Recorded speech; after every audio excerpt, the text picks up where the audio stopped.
नमस्कार दोस्तों, आज हम इस वीडियो के माध्यम से एक आपको संदेश देना चाहते हैं कि जो भी स्टूडेंट तैयारी करने वाले हों या शिक्षा से जुड़े हुए प्राइमरी स्तर से उच्च स्तर तक वाले हैं, उनके लिए इस कोरोना टाइम की विपरीत परिस्थिति में अपनी तैयारी और अपनी परीक्षाएं जो स्थगित हो गई उसके प्रति कैसे उनकी तैयारी अब हो, आगे क्या रणनीति होनी चाहिए, इसके विषय में चर्चा करेंगे।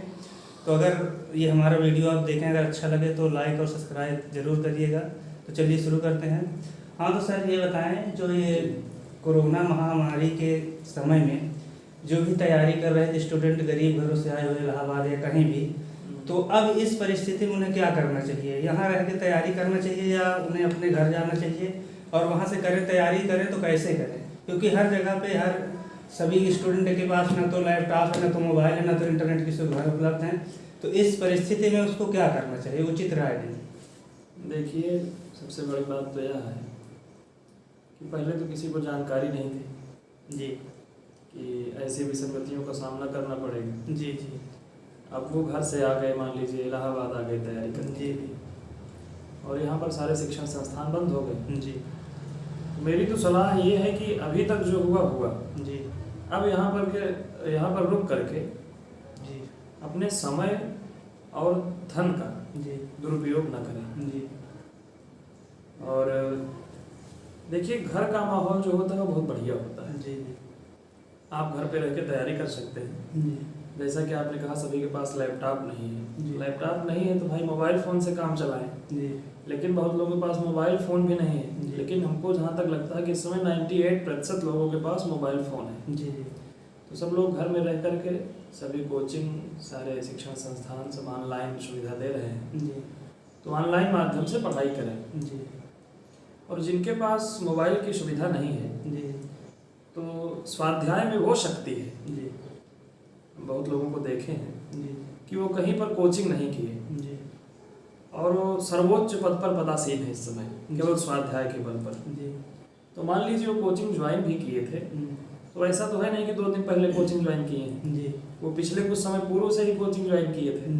तो कोचिंग में जितने मैटर्स उनको दिए गए हैं शिक्षण संबंधी, जी उन सब की पुनरावृत्ति करें। जी घर में रहकर सबका पुनर्अभ्यास करें जी और स्वाध्याय पर बल दें। जी नई नई किताबों के माध्यम से जी अपने शिक्षण को जी। सशक्त करें। जी और उसके बाद जो भी एग्जाम है, जी देखिए हमने भी कहा, स्वाध्याय में वो शक्ति है कि वो सब कुछ दिला सकती है। जी तो आप पूरी जो है कर्मण्यता पूर्वक, जी पूरी श्रद्धा पूर्वक आप पढ़िए। मन में ये विचार ना है कोचिंग बंद हो गई, मेरा उद्धार नहीं होने वाला। जी तो अगर आपके मन में ये है तो बिल्कुल निकाल दीजिए और बिल्कुल जो है मन लगा करके घर में पढ़िए आप। जी और इस महामारी में अपने परिवार के साथ रहें, जी सुरक्षित रहें जी और घर पे ही रह करके स्वाध्याय करें। जी फिर आगे की जैसी स्थिति बनेगी उस हिसाब से कदम उठाएंगे। जी लेकिन अभी उनके लिए यही ये है कि घर में रह करके स्वाध्याय करें, जी ऑनलाइन शिक्षण माध्यम से जुड़ें,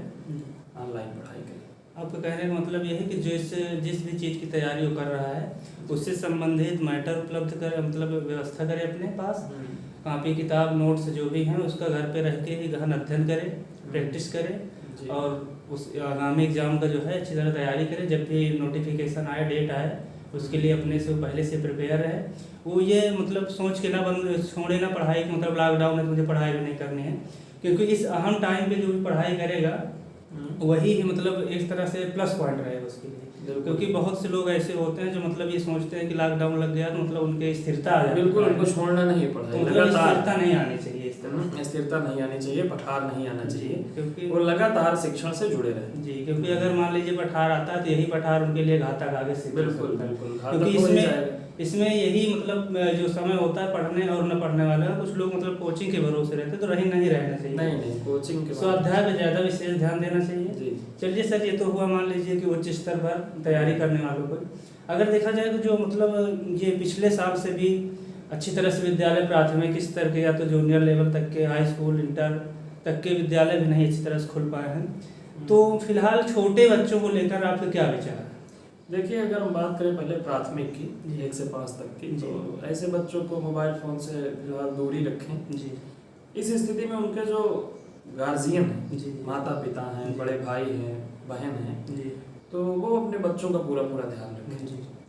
और ऐसा तो है नहीं कि मतलब पढ़े नहीं है, माता पिता सबके शिक्षित होते हैं वर्तमान समय में। जी जी। मान लीजिए कदाचित माता पिता नहीं भी शिक्षित हैं तो घर में और सदस्य भी हैं जी। वो शिक्षित हैं, तो अपने बच्चों का पूर्णतः ध्यान रखें। जी। और स्तर कोई प्राथमिक पे इतना टफ भी नहीं होता कि लोग ना पढ़ा सकें। जी।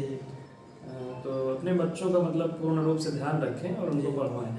और रही बात जो है माध्यमिक स्तर की, मान के चलिए 6 से 12 तक की, जी।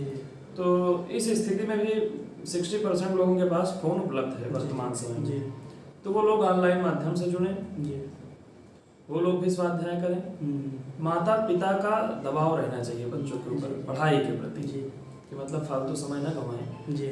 और जो 40% लोगों के पास मोबाइल फ़ोन नहीं है, तो उनके घर में किसी के पास फ़ोन हो तो आप घंटे 2 घंटे के लिए मांग सकते हैं। जी। आप उसके माध्यम से पढ़ाई कर सकते हैं। जी। या मान लीजिए नहीं उपलब्ध है फ़ोन, तो वो भी जो है मतलब अपने बड़े लोगों से पूछ सकते हैं जी। जी। शिक्षण के बारे में। जी। और वो भी अपने से भी पढ़ाई कर सकते हैं, स्वाध्याय वो भी कर सकते हैं। जी। क्योंकि ये वर्तमान समय में इतनी सारी गाइड सीरीज मार्केट में उपलब्ध है, जी। जी। तो उसको ले लें, घर में पढ़ते रहें। अपना जो समझ में ना आए अपने बड़े लोगों से पूछ सकते हैं। वैसे भी मान लीजिए हाई स्कूल इंटर को अगर देखा जाए तो जो परीक्षा की डेट पहले से निर्धारित है उसके हिसाब से बच्चों ने तैयारी कर रखी थी। देखिए ऐसा तैयारी जो की थी वो तो ठीक ही है जी। कहीं ना कहीं ये और भी स्वर्णिम अवसर है। वही हाँ, थोड़ा सा अपनी पढ़ाई में, जिसकी मान लीजिए अगर 90% लोगों ने पढ़ाई कर रखी थी तो 10% लोगों की अभी बाकी भी थी। जी। जी। तो इस बार पूरा 100% लोग तैयारी करके आ सकते हैं एग्जाम में, जो जो उनके लिए एक स्वर्णिम अवसर भी है। अभी मान लीजिए एग्जाम को टाल दिए गए हैं, जी। तो और भी पढ़ाई कर सके, अपना मतलब तैयारी कर सकते हैं। जी। जी। ये उनके लिए मतलब बहुत ही गोल्डन समय है जी। और ये मतलब जो लोग तैयारी नहीं किए थे वो भी अच्छे नंबर से पास हो सकते हैं, अच्छे नंबर ला सकते हैं। जी। और जो लोग पहले से किए थे वो मतलब अपनी तैयारी को और अच्छी और तरह से बेहतर दुरुस्त कर कर सकते हैं और अच्छा से अच्छा अंक गेन कर सकते हैं। जी। चलिए ठीक है, लास्ट में हम एक चीज़ और पूछेंगे अंत में जाते जाते कि कोई एक ऐसा मतलब अच्छे थॉट विचार देते हुए इस वीडियो को अंत करेंगे, तो कोई एक संदेश देते हुए। देखिए संदेश का मतलब ये है कि जो लोग सोचे हैं जी। कि हमारी तैयारी पूर्ण हो चुकी है या एग्जाम करा ही देना चाहिए, जी। तो लोग गलत फहमी में ना रहें। जी। जी। क्योंकि देखिए कहते हैं ना, एक वो शायर है, तो उसमें जो है 4 पंक्ति हमको याद आ रही है। जी। जी। कि यूं ही नहीं मिलती किसी राही को मंजिल। जी। जी। मतलब मंजिल मिलना इतना आसान नहीं होता। जी। अभी तो वो लोग भी कहेंगे हमारी तैयारी पूरी हो चुकी है जो किताबों जिनका संबंध रहा ही नहीं। जी। जी। सही बात। जो 3rd डिवीजन भी पाने लायक नहीं थे वो भी अब कहेंगे परीक्षा करा देना जी। चाहिए। जी। तो ऐसे गलत फहमी ना रहे। जी। तो यूं ही नहीं मिलती किसी राही को मंजिल, जी। एक जुनून सा दिल में जगाना होता है। जी। पूछा चिड़िया से जी। कैसे बनाया आसियाना अपना, जी। बोली भरनी पड़ती है उड़ान बार बार, जी। और तिनका तिनका उठाना होता है। तो ये संदेश सब लोगों के लिए है, आप इससे सीख लीजिए जी। इस पंक्ति से, जी। और हमेशा जुड़े रहें। जी। जहाँ से जो कुछ भी प्राप्त हो सके जी।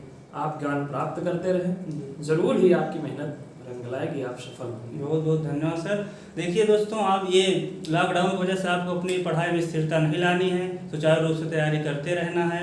ये नहीं सोचना है कि लॉकडाउन में पढ़ाई बंद करनी है, क्योंकि यही अच्छा समय है, अच्छा सुनहरा मौका है।